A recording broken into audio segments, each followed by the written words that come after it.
Eu simplesmente amo tomar um cafezinho com cuscuz. E eu aprendi a fazer um cuscuz de micro-ondas que eu faço em 1 minuto. Vou te mostrar agora como é que eu faço. Eu pego um potinho de vidro, coloco 5 colheres de cuscuz, uma pitadinha de sal, mexo tudo.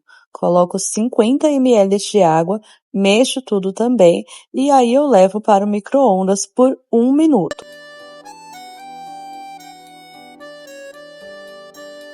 Ele vai super bem com ovos mexidos, com requeijão ou apenas com manteiga por cima, fica uma delícia.